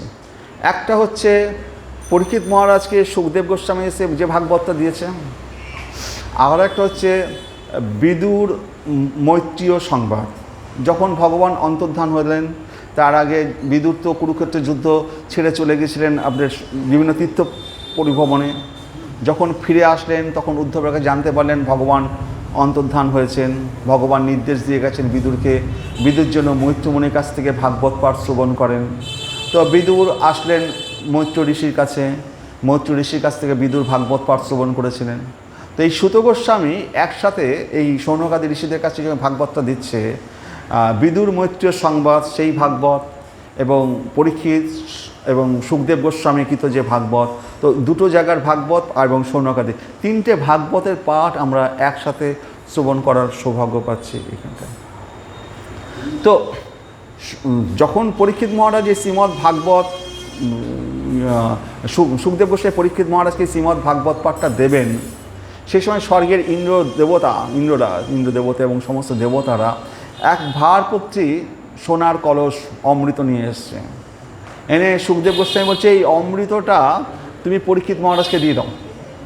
তো পরীক্ষিত মহারাজের তো ওই সাপের দ্বারা দংশিত হয়ে আর মৃত্যু হবে না, অমৃতটা খাইয়ে দাও, আর ওই শ্রীমদ্ ভাগবতটা আমাদেরকে দাও। তখন সুখদেব গোস্বামী বললেন যে তোমরা কি ভেবেছো, এই যে শ্রীমদ্ ভাগবত এটা এমন একটা বিষয়, এমন একটা বস্তু, এটা কি বিনিময় করার জিনিস? তোমরা যে অমৃতর ভাণ্ডটা নিয়ে এসছো এই ভাগবতমের কাছে একটা ইটের ঢেলার মতো, বিনিময় তখনই হয় তার সমানে সমানে হয়। আর তোমরা এই দেবতারা হচ্ছে কি আছে, দেবতারা হচ্ছে ঐশ্বর্যে তারা মত্ত। আপনারা স্বর্গে যাবেন, স্বর্গে গেলে কি হবে, সেখানে আপনারা ভোগ বিলাসে থাকবেন, ভগবানকে ডাকতে পারবেন না। আপনার পুণ্য শেষ হয়ে যাবে, স্বর্গ থেকে লাথি মেরে নামিয়ে দেবে, আবার পৃথিবীতে সে মানুষের জন্ম করতে হবে। তো ওখানে অর্থ নিয়ে যেমন কাশ্মীরে বেড়াতে যান, খুব মতো ঘুরলেন, ডাল রেখে চললেন, অনেক ফটো টটো তুললেন, পয়সা শেষ, আবার কলকাতায় আসো, যে কাজ করছিলে সেই কাজ করো বাবা। তা আমাদের এই স্বর্গটা সেই রকম। তা আমরা কিছু কালের জন্য যাব, কিন্তু আমাদের পুণ্য শেষ হলে আবার এই লোকে আসতে হবে। তো এই স্বর্গের লোকেরা এই ঐশ্বর্যে যারা মত্ত, তারা এই ভাগবত ধর্ম, এই শ্রীমদ্ ভাগবতকে পড়ার যোগ্য নয়।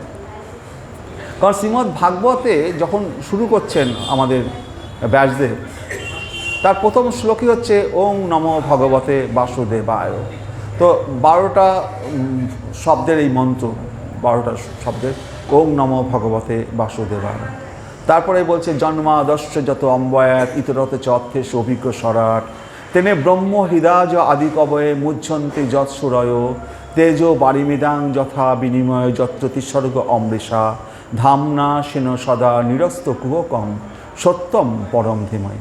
জন্মাদর্শ মানে আদি থেকে অন্ত পর্যন্ত জন্মাদর্শ যত অম্বয়াত, যা কিছু সৃষ্টি হয়েছে এবং ধ্বংস হবে, ইতরত সরাসরিভাবে বা ভগবান থেকে সরাসরিভাবে বা অন্য কোনোভাবে যা কিছু সৃষ্টি হচ্ছে এবং ধ্বংস হচ্ছে, ইতরত হলো।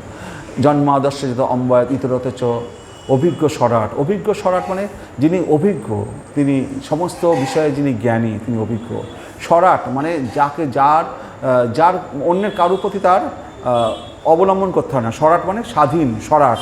যেমন গর্ভদোষায়ী বিষ্ণুর নাভিপদ্ম থেকে ব্রহ্মার সৃষ্টি হয়েছে, পাশেই তো লক্ষ্মী দেবী ছিলেন, তো লক্ষ্মী দেবীর সাহায্য নিয়েছে না। তো ভগবান সরাট, তার কারোর সাহায্য নিতে হয় না। আমাদের পুত্র সন্তান জন্মানোর জন্য কোনো নারীর সাহায্য নিতে হয়, কিন্তু ভগবান সরাট, তার কারোর সাহায্য দরকার হয় না, তার নাভিপদ্ম থেকে ব্রহ্মার সৃষ্টি হয়েছে।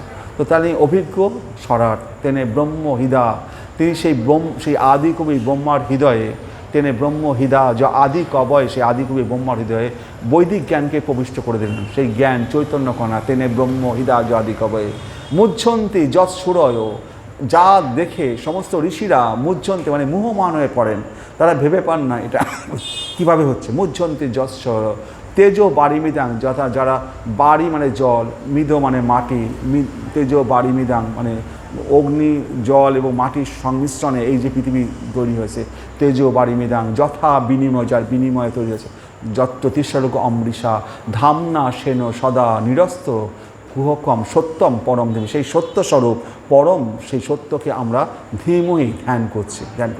তো এখানে সরাসরি ব্যাসদেব ভগবান শ্রীকৃষ্ণের নাম বললেন না, তিনি বললেন সত্যের ধ্যান করছি, সত্যস্বরূপ সেই ভগবানের ধ্যান করছি।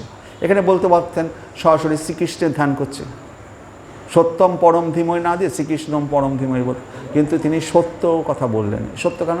সেই সময় যখন সুখদেব গোস্বামী এই জ্ঞানটা দিচ্ছেন, সেখানে তো ব্যাসদেব বসে আছে, নারদমুনি বসে আছে, সেখানে বদন্তি তত্ত্ব তদ্বিদং যজ্ঞানম অধ্যয়ন ব্রহ্মেতি পরমাত্মেতি ভগবানেতি শব্দতে, মানে বদন্তি তত্ত্ববিদম মানে বলেন যারা তত্ত্ববিদ, যারা জ্ঞানী, বদন্তি তত্ত্ববিদম যদ জ্ঞানম অধ্যয়ন, সেই অধ্যয় জ্ঞানকে যারা প্রকাশ করেন, ব্রহ্মেতি পরমাত্মেতি ভগবানেতি শব্দ, ব্রহ্মেতি যারা ব্রহ্মের উপাসনা করে, যারা পরমাত্মার উপাসনা করে এবং যারা ভগবানের উপাসনা করে।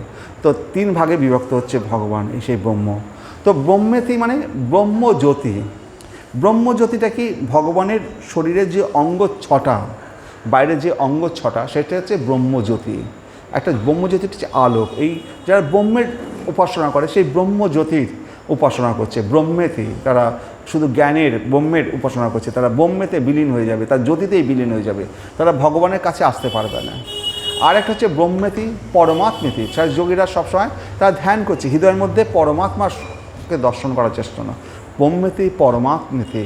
আর ভগবানীতি শব্দতে আমরা যারা ভগবানের সাধনা করছি, এই শ্রীকৃষ্ণ, আমরা দ্বিভুজ, মৃগেশ, শ্যামসুন্দর, এই ব্রহ্মেতি যারা ব্রহ্মের উপাসক, তারা ভগবানকে নিরাকার ভাবে। কারণ কি? তারা তো জ্যোতি দেখতে পায়, ভগবানকে দেখতে পায় না, শুধু জ্যোতি দর্শন করতে পারে। পরমাত্মা তারা ওই সৎ চিৎ আনন্দ, তারা সৎ হচ্ছে ব্রহ্মেতি, সৎ চিৎ মানে হচ্ছে পরমাত্মা, সৎ এবং চিৎ, কিন্তু আনন্দটাকে তা পায় না। কিন্তু আমরা যখন ভগবানের দর্শন করব, তাহলে আমরা আনন্দটাও, সৎ চিৎ আনন্দ, যারা ভগবানের সাধনা করে তারা ভগবানের কাছ থেকে আনন্দটা পায়। গোপীরা ভগবানের সাথে রাসলীলা করছে, মা যশোদা ভগবানকে দড়ি দিয়ে বাঁধছে। ভাবা যায় যদি সে নিরাকার হতো তাহলে কি বাধা যেত? বাধা যেত না। তো ভগবান ভক্তের কাছে তিনি ধরা দেন, কিন্তু পরমাত্মা যোগীদের কাছ থেকে, ব্রহ্মতি যারা ব্রহ্মের উপাসনা করে তাদের কাছে ধরা দেন না। তো বলছে যে আমি সেই ভগবানকে পুজো করব যে ভগবান নন্দ গৃহে হামাগুড়ি দিয়ে খেলা করছে। নন্দগৃহে হামাগুড়ি দিয়ে খেলা করছে, সে কিনা গরুর বাছুরের পিছনে পিছনে ছুটছে। আর যোগীরা এত তাকে জপ তপস্যা করছে, তাদের দিকে ফিরেও তাকাচ্ছে না। সে সামান্য বাছুরের পিছনে ছুটছে, তাদের ধুলো গায়ে মাখছে, বাছুরের লেজ ধরে টানাটানি করছে, তাদের পিছনে পিছনে খেলে বেড়াচ্ছে। সেই ভগবানকে যোগীরা এবং বড় বড় ঋষিরা হাজার হাজার বছর ধরে, লক্ষ লক্ষ বছর ধরে জপ তপস্যা করছে, সেই ভগবান তাদের দিকে তাকাচ্ছেও না, কিন্তু সামান্য বাছুরের পিছনে এসে ছুটে বেড়াচ্ছে। সেই নন্দ দুলালের, সেই নন্দ মহারাজের ঘরের আঙিনায় সেই ব্রজেন্দ্র শ্রীকৃষ্ণকে আমরা ডাকতে চাই। সে কি ভগবান, হ্যাঁ, যার জন্য এত যোগীরা তপস্বীরা লক্ষ লক্ষ বছর ধরে জপ তপস্যা করছে, তাদের দিকে ফিরেও তাকাচ্ছে না, আর সেখানে একটা বাছুরের পিছনে ছুটে বেড়াচ্ছে। এই হচ্ছে ভগবানের লীলা। তো হরে কৃষ্ণ। তো আমরা যে জায়গায় বলছিলাম যে এই ভগবানকে আমরা যখন রোমশন মানে সুত গোস্বামী যখন বলছেন, তো সৌনকাদি ঋষি বললেন যে আমাদের শাস্ত্র তো অনেক বড়, অনেক জ্ঞানের বিশাল ভাণ্ডার, কিন্তু এই কলিযুগের মানুষের আয়ু তো সীমিত। আপনি যদি বিস্তার করে বলতে যান তাহলে পরে আমরা শেষ করতে পারবো না। আপনি সার সংক্ষেপে যেটুকু আসল ভগবান সম্বন্ধীয় যেগুলো আমাদের পরম হিতকর সেইগুলো বলুন। তারা 6টা প্রশ্ন করেছিল যে এই যে বলরাম এবং শ্রীকৃষ্ণ তারা যে বসুদেব এবং দেবকীর গর্ভে জন্মগ্রহণ করেছিলেন, তারা কি কারণে জন্মগ্রহণ করেছিলেন, তারা বৃন্দাবনে এই সমস্ত লীলাগুলো কেন করেছিলেন, এবং তারা অন্তর্ধান হওয়ার পরে এখন এই ভাগবত ধর্মটা কার আশ্রয়ে রয়েছে। এটা হচ্ছে সবচেয়ে গুরুত্বপূর্ণ প্রশ্ন। ভগবান অন্তর্ধানের পরে এই ধর্মটা এখন কার আশ্রয়ে রয়েছে, আমরা কার সাধনা করব, কি ধর্ম করব, কার আশ্রয় রয়েছে বাবা। তো সমস্ত জায়গায় দেখবেন একজন সমস্ত মুনিঋষিরা একজন এক একভাবে তারা হ্যাঁ বলছে এটা এই ধর্ম, এটা ওই ধর্ম, ওটা ওই ধর্ম, হ্যাঁ, এত সব ধর্ম সব প্রকাশ পেয়ে গেছে। তো এই ভাগবত ধর্ম, যে ভাগবত ধর্ম, সেটা কি আছে? ধর্ম পজ্জিত কৈতব অত্র পরম নির্মত স্বর্ণাম শতাম বেদ্যম বাস্তবম অত্রবস্তু শিবদম তাপত্রয় উন্মূলনম। ধর্ম পজ্জিত কৈতব অত্র, ধর্ম পজ্জিত কৈতব অত্র মানে কৈতব ধর্ম মানে কি? যেগুলো ছল ধর্ম। তো এই ছল ধর্ম কাকে বলে? ছল ধর্ম বলতে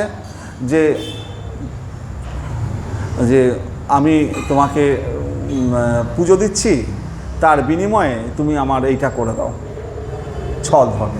তারপর আরও ইয়ে আছে কোনো ধর্মের মধ্যে ভয় পাওয়ানো হয়, তুমি এটা করো নইলে কিন্তু এটা তোমার ক্ষতি হয়ে যাবে, ছল ধর্ম। তুমি এটা করো তাহলে তোমার এত উপকার হবে, এইগুলো হচ্ছে ছল ধর্ম। ধর্ম পজ্জিত কবিতবত, এই ধর্মের মধ্যে ভাগবত ধর্মের কোনো ছল ধর্ম নেই, এর মধ্যে কোনো রকম ছল ধর্ম নেই। অহৈতুকী অপ্রতিহতা ভক্তি, ভগবানের প্রতি ভালোবাসাটা হবে অহৈতুকী। ভগবানকে আমি ভালোবাসি, কেন ভালোবাসি, কী জন্য ভালোবাসি আমি জানি না। আমি সন্ধ্যা লাগলে পরে এখানে ভাগবত পাঠ হয়, শুনতে খুব ভালো লাগে, আমি শুনতে আসি, ভগবানকে দর্শন করি, প্রণাম করি, আমার ভালো লাগে তাই আসে। আত্মা ভালোবাসে, আমি ভালোবাসি না, আত্মা ভালোবাসে তাই আসে। তাহলে কেন ভালোবাসে, কী জন্য ভালোবাসি, এটা মূল কথা না। মূল কথা হচ্ছে ভগবানের প্রতি আমার ভক্তি আছে, আত্মা ভালোবাসে, তো এটার জন্য আমি আসছি বলে তার বিনিময়ে আমার কিছু চাই। এরকম দেনা পাওনার কোনো ব্যবসা নয়, এই ভাগবত ধর্মে কোনো ব্যবসা নয়, দেনা পাওনা, আমি এর বিনিময়ে এটা চাই। হ্যাঁ, আমি এখানে আসবো, শ্রবণ করবো, তার বিনিময়ে ভালো প্রসাদ পাবো, প্রসাদটা মূল কথা নয়। ভগবানের প্রসাদ অবশ্যই আমরা খাবো, কারণ কি, কিন্তু ওটা আমার মূল কথা নয়। মূল কথা আমি ভগবানকে ভালোবাসি, ভগবানের রূপটা দর্শন করব। তো ভগবানকে ভালোবাসি, ভগবানের রূপ দর্শন করব, ভগবানের কথা শুনবো, এর দ্বারা আমার কি লাভ হবে? ফার্স্ট হচ্ছে লাভ, যে ভজে হরি সে বড় চতুর। তো চতুর হতে হবে। আমি কেন হরিকে ভজন করব? যদি ভাগবত কথা শ্রবণ করা যায়, ভাগবত কথা শ্রবণ করলে কি হবে, তার আয়ু মানে যম হরণ করতে পারবে না, কাল হরণ করতে পারবে না। ভাগবত কথা শ্রবণ করলে তার কালটা হরণ করতে পারবে না। যে আপনারা যদি এখানে 1 ঘন্টা 2 ঘন্টা শ্রবণ করছেন, সেই কালটা ভগবত ধামে জমা থাকবে। এই কালটা কোনো যম বা কাল হরণ করতে পারবে না। ভাগবত কথা শ্রবণ যতক্ষণ শুনছেন, তো এই কালটা আপনার জন্য জমা থাকছে। তো এই কাল আপনার 2 পয়েন্ট, আপনি ভগবানের যত সান্নিধ্য লাভ করবেন, যত ভগবানের কথা শুনবেন, যত ভগবানের কথা, তো ভগবান কি আছে, ভগবান তো সুন্দর, রাধারানী সুন্দর, মহাপ্রভু সুন্দর, এটা সুন্দর। তো চম্বুকের কাছে থাকলে সেটা চম্বুক হতো, তো আপনার মধ্যেও সেই সৌন্দর্যের প্রকাশ পাবে। এবং ভগবান যখন পরমাত্মা রূপে আপনার হৃদয়ের মধ্যে প্রবেশ করবে, হৃদয়ে যত মল আছে সেগুলো দূরীভূত হয়ে যাবে। তো ভিতরে যদি মল থাকে তাহলে দূরীভূত হবে। আপনারা দেখেছেন যখন একটা সিনেমা আছে স্বর্গম বলে একটা সিনেমা, হ্যাঁ, তো সেই সিনেমায় ডাফরিওয়ালা, ওই সিনেমা প্রথম অভিনয় করছে শক্তি কাপুর। তখন শক্তি কাপুর কী দারুণ দেখতে, যেন অমিতাভ বচ্চনের মতো দেখতে শক্তি কাপুর, কিন্তু লোকটা ভিলেনের রোল করতে করতে সত্যি করে ভিলেন হয়ে গেল। তো কুসঙ্গে করলে পরে ছেলেটা যখন প্রথম অভিনয় করতে আসলো, আপনারা যদি স্বর্গম বইটা দেখেন, তখন দেখবেন যে শক্তি কাপুর কী সুন্দর দেখতে ছিল, হ্যাঁ, কিন্তু সে যেহেতু ভিলেনের রোল করছে, দুষ্টের রোল করছে, দুষ্ট চরিত্রের যে ভাবগুলো সেইগুলো তার চোখে মুখে প্রকাশ পেতে লাগবে। হ্যাঁ, তো আমরা যত ভগবানের সান্নিধ্য যাব, ভগবানের কথা শ্রবণ করব, ভগবানের গুণগুলো তত আমাদের ভিতরে প্রবেশ করবে এবং আমাদের মধ্যে সৌন্দর্য বৃদ্ধি পাবে, আমাদের মধ্যে সমস্ত অসুখ বিসুখগুলো কম হয়ে যাবে, ভগবানের কথা শ্রবণ করার জন্য সুস্থ শরীর পাবো এবং মৃত্যুর সময়ও আমাদের যে পঞ্চ জ্ঞানেন্দ্রিয় সেগুলো নষ্ট হবে না, ভগবানের কথা শ্রবণ করার সৌভাগ্য পাবো, ভগবানের কথা চিন্তা করার সৌভাগ্য পাবো। হ্যাঁ, যাতে আমরা মৃত্যুর সময় যারা তাদের জ্ঞান থাকে না, জ্ঞান হারিয়ে ফেলে, সেটা হচ্ছে বড় অপরাধ হয়ে যায়। কারণ তখন সে ভগবানের কথা শ্রবণ করতে, যাতে আমরা যখনই মৃত্যু আসুক না কেন আমরা ভগবানের কথা শ্রবণ করার সৌভাগ্য পাই। তো এটা হচ্ছে আমাদের মূল কথা। তো সেই কারণে আমরা ভগবানের কথা শ্রবণ করব না কেন, যে কথা শ্রবণ করলে আমাদের এই ব্রজেন্দ্রনন্দন শ্রীকৃষ্ণ যশোদা দুলাল আমাদের হাত ধরে সেই গোলক বৃন্দাবনে নিয়ে যাবে। তো সেই সময়ে আমার সঙ্গী কে? আমার শেষ সময়ে আমার সঙ্গী হচ্ছে এই গোবিন্দ, হ্যাঁ, মুকুন্দ, যিনি মুক্তি প্রদাতা। এই মুক্তি প্রদাতা মুকুন্দ, আর কোনো দেবতা, কোনো কারোর নাম আছে? দেবতা এবং ভগবানের মধ্যে পার্থক্য কি, এটাও তো জানতে হবে। দেবতার হচ্ছে ভগবানের অংশ না, ভগবানের, আমরাও অংশ ভগবানের। তো দেবতারা ভগবানের সেবা করেন এবং তাদের বিশেষ ক্ষমতা দেওয়া হয়েছে, যেমন বরুণ দেবতা, মা দুর্গা, এই মায়ার জগৎকে মা দুর্গা মেনটেন করেন, কালী দেবতা, লক্ষ্মী দেবতা, সরস্বতী দেবতা, সমস্ত দেবতারা তাদের শক্তি দেওয়া হয়েছে ভগবানের, কিন্তু তারা ভগবান থেকে বিচ্ছিন্ন, তারা ভগবানের সেবা করছেন। এক সময় কি হয়েছিল, একজন কালীর সেবক তো একদিন গঙ্গায় স্নান করতে গেছে, দেখে একটা সুন্দর পদ্মফুল ভেসে আসছে। এত সুন্দর পদ্মফুল, ও পদ্মফুলটা তুলেছেন, নিয়ে গিয়ে মা কালীর কাছে দিয়েছেন। কোনোদিন মা কালী তার সাথে দেখাও দেয় কথা, সেই দিনকে মা কালী স্বয়ং মূর্তি থেকে বেরিয়ে এসছে, বেরিয়ে সে পদ্মফুলটা তুলে মাথায় তুলে রেখেছে। তখন বলছে, মা আজ পর্যন্ত তুমি তো আমাকে কোনো দর্শন দাওনি, আজকে এই পদ্মফুলটা নিয়ে এসে তোমার চরণে রাখলাম, আর তুমি সাথে সাথে এখন মূর্তি থেকে বেরিয়ে এসে এই পদ্মফুলটা মাথায় তুলে রাখলে। মা কালী বলছে, এটা তো আমার গোবিন্দের চরণের ফুল, আমি তো সেই গোবিন্দের সেবিকা, আমি আমার প্রভুর ফুল কি করে আমি আমার চরণে রাখবো। মা স্বয়ং মূর্তি থেকে বেরিয়ে এসে সেই পদ্মফুল। তাহলে এই গোবিন্দকে আমাদের জানতে হবে। হ্যাঁ, সমস্ত দেবদেবীরা ভগবানেরই সেবিকা। তো দেবতাদের পুজো করলে কি হবে, আমরা ধন দৌলত ঐশ্বর্য পাবো। কিন্তু ধন দৌলত ঐশ্বর্য দিয়ে আমাদের কি হবে, ওগুলো নিয়ে কি আমরা উপরে যেতে পারবো? কিচ্ছু তো নিয়ে যেতে পারবো না, সব ফেলে যেতে হবে। তো আর যদি ভগবানকে ডাকে, ভগবানের দুটো স্ত্রী, একটা ভূদেবী আর একটা শ্রীদেবী। তো শ্রীদেবী হচ্ছে মা লক্ষ্মী, তো মা লক্ষ্মী ভগবানের পাশে থাকেন, ভূদেবী এই পৃথিবী। তো আমরা যারা জড়জগতের লোক, তারা পৃথিবীর উপর শাসন করতে চাইছি, জমি জমা গাড়ি বাড়ি করতে চাইছে। আরে ওটা তো ভগবানের পত্নী, ওই ভগবানের পত্নীকে আমি যদি দখল নিতে চাই, তাহলে তো আমি রাবণ হয়ে গেলাম, সীতাকে হরণ করার মতো। ভগবানের পত্নী লক্ষ্মী দেবীকে যদি হরণ করতে চাই, তাহলে তো আমি রাবণ হয়ে যাচ্ছি। তো ভগবানকে যদি আমি ডাকি, তো লক্ষ্মী দেবী আপনা আপনি আসবে। আমি সীতাকে তুলে না আসলে এসে যদি আমি রামের শরণাগত হতাম। রাবণকে প্রশ্ন করা হয়েছিল যে, তুমি তো বিভীষণ এসছে, বিভীষণ আসার পরে বিভীষণকে সোনার মুকুট পরিয়ে দিয়ে বলো তুমি হচ্ছে রাবণের লঙ্কার রাজা। তো তখন হনুমান প্রশ্ন করলো, আচ্ছা তুমি তাকে লঙ্কার রাজা করে দিলে, তোমার শরণাগত যে হবে, তুমি সুগ্রীব এসলো, সুগ্রীবকে বললে তুমি তোমার যে বলি যে রাজত্ব করতো, কিষ্কিন্ধার রাজা করে দিলে, সুগ্রীবকে কিষ্কিন্ধার রাজা করে দিলে। সুগ্রীব এসে শরণাগত হয়েছে, তাকে তুমি লঙ্কার রাজা করে দিলে। যদি রাবণ আসতো তোমার তাহলে কী করতে? বললো আমি অযোধ্যা রাজা করে দিলাম। যদি বললো ভরত আসতো তাহলে কী করতে? তাহলে আমি আমার বৈকুণ্ঠ দিয়ে দিতাম। তো ভগবানকে শরণাগত হলে পরে ভগবান তাকে কী না কী দিতে পারে। হ্যাঁ হ্যাঁ, ভগবানের শরণাগত যদি আমরা হই, তাকে কী ভগবান দিচ্ছে। হ্যাঁ, সুগ্রীব, সামান্য একটা সুগ্রীব, তাকে কিষ্কিন্ধা রাজা করে দিল,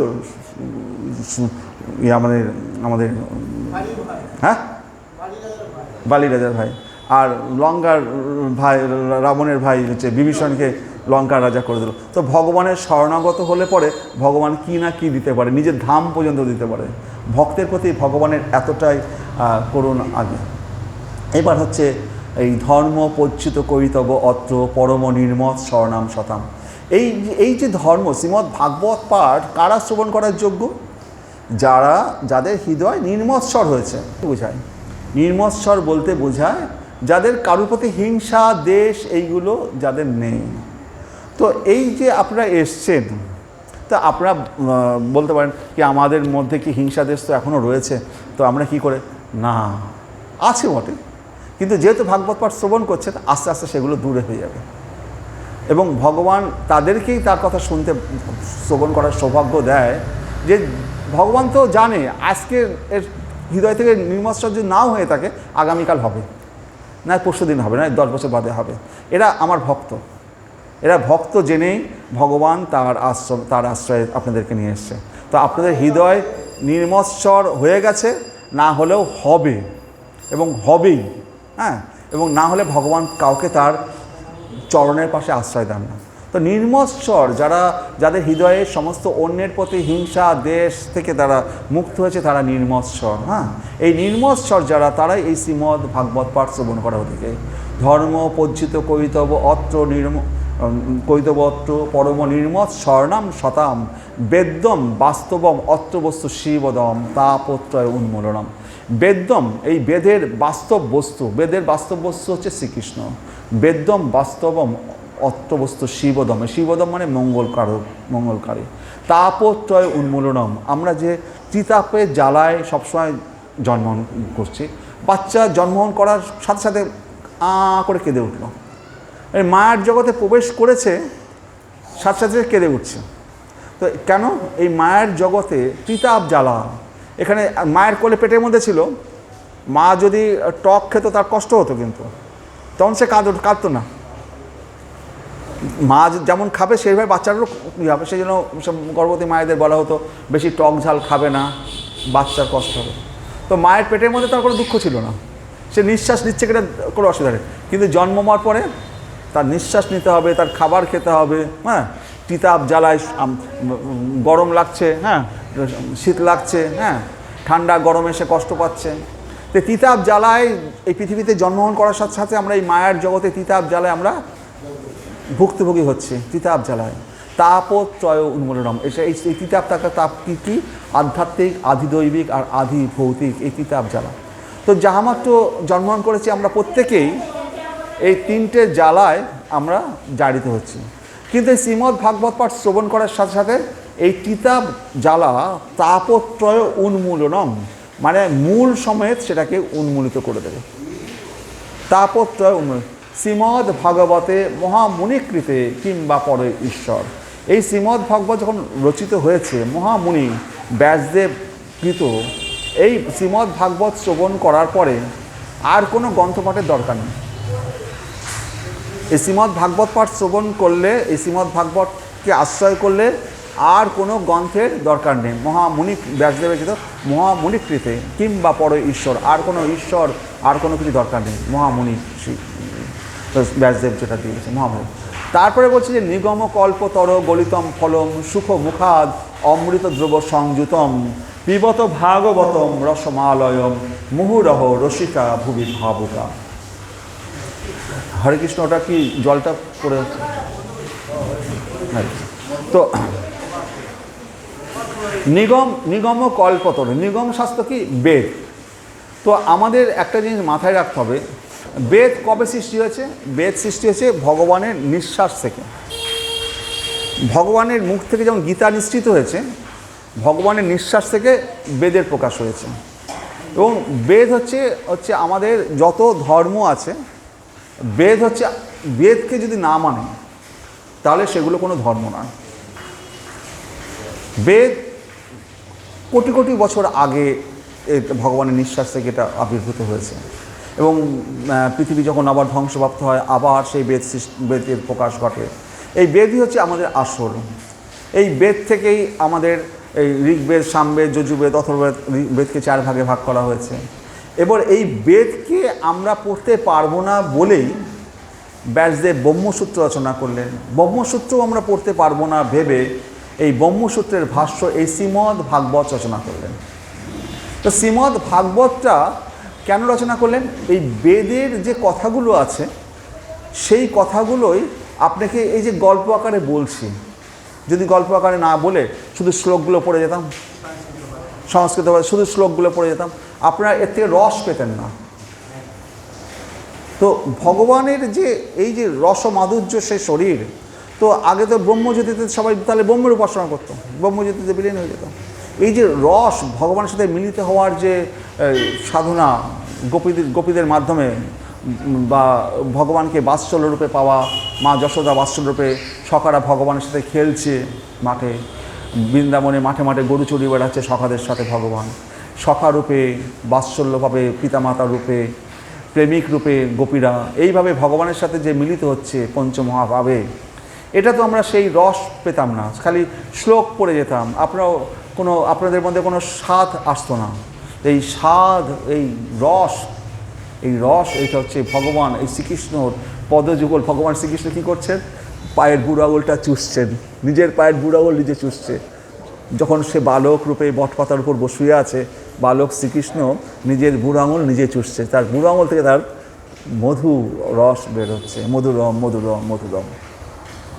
তো সেই গোবিন্দের আমাদের সবসময় স্মরণগতা হওয়া উচিত। তাই বলছি যে নিগম শাস্ত্র, সেই বেদ, বেদ হচ্ছে নিগম শাস্ত্র, এই নিগম কল্পতর, সেই কল্প বৃক্ষরূপী বেদ। তো এবার কল্প বৃক্ষ এই বেদ শাস্ত্রকে যদি আমি কামড়াই, মানে এই বেদের ডালপালাগুলোকে, কাণ্ডকে কামড়াই, কোনো রস পাবো না। বেদের ওই গাছের যে ফল, সেই ফলটা যদি আমরা সুস্বাদু হয়, অমৃতময় হয়, রসালো হয়, তার মধ্যে কোনো গাঁটও নেই, গুটলিও নেই, সেই রকম অমৃত রসময় ফল যদি হয়, সেটি যে আমরা পান করব, পিবত ভাগবত রসমালয়ম মুহুরহ অনবরত পান করব। রসিকা, যে সমস্ত রসিক ভক্ত আছে, রসিকা ভুবি ভাবুকা, সেই রসিক ভক্তগণ এই বেদ শাস্ত্ররূপে নিগম কল্পতরুর এই গলিত ফল তারা পান করবে অনবরত। কী দিয়ে পান করবে? কর্ণ দিয়ে, কর্ণ দিয়ে। তো নিগম কল্পতর গলিতম ফলম সুখ মুখাদ, যে এই বেদশাস্ত্র সুখদেব গোস্বামীর মুখ থেকে নিঃসৃত হয়েছে, সুখ মুখাদ, এই সুখ পাখি বা পাখি যে চঞ্চু, কোন ফলটায় গঠিত হয়? সেই সুস্বাদু রসালো পাকা ফলটাতেই গঠিত হবে, এবং সবচেয়ে মিষ্টি ফলটায় সেই সুস্বাদু রসালো সেই গলিত ফল যিনি আমাদেরকে প্রেরণ করেছেন। নিগম কল্পতর গলিতম ফলম সুখ মুখাদ অমৃত দ্রব্য সংযুতম, সেই অমৃত স্বরূপ এই দ্রব্য সংযুতম, এই ভাগবত শাস্ত্র অমৃত দ্রব্য সংযতম। পিবত ভাগবতম, প্রতিদিন পান করুন। রসমালম মুহুরহ, অনবরত পান করুন। মুহুরহ রসিকা ভুবি ভাবুকা, যেন আমরা এই ভাগবত শাস্ত্র প্রতিদিন, প্রতি মুহূর্তে, প্রতিক্ষণে এটা পান করতে থাকে। যদি এটা পান করতে থাকি, আপনারা এখন দেখেছেন, এখন 8:20 বাজে, 7:10 শুরু করেছি। এই 1 ঘন্টা 10 মিনিটের মধ্যে আপনারা একবারও মনে হয়েছে আপনারা এখানে বসে আছেন না বাড়িতে আছেন? পুরো মনে নেই। সমস্ত জগৎ থেকে আপনারা আলাদা হয়ে গেছেন, সমস্ত জগৎ আলাদা, আপনারা এখানে আলাদা। হ্যাঁ, এইটাই হচ্ছে কৃষ্ণের রস, যেটা আপনারা এখন কী অবস্থায় আছেন, মানে সম্পূর্ণরূপে ভগবানের সাধনায় যখন মৌন হয়ে যায়, সমস্ত কিছু ভুলে যায়। এটা হচ্ছে ভগবান তার লীলা কথার মাধ্যমে সমস্ত ভক্তকে এমন আকর্ষণ করেন, তাদেরকে যোগী হওয়ার দরকার নেই, তাদেরকে বড় বড় ঋষি হয়ে বড় বড় ধ্যানস্থ হওয়ার দরকার নেই। তার লীলা কথায়, তার শ্রবণ কথার মাধ্যমে সে সমস্ত ভক্তকে আকর্ষণ করে রেখে দেয়। হ্যাঁ, যদি আমরা ভগবানের ভক্ত হতে পারি, ভগবানের কথা শ্রবণ এবং কীর্তন করার সৌভাগ্য পাই, হ্যাঁ, তাহলে আর কোনো কিছু সাধনা তপস্যা আর কোনো কিছু দরকার নেই।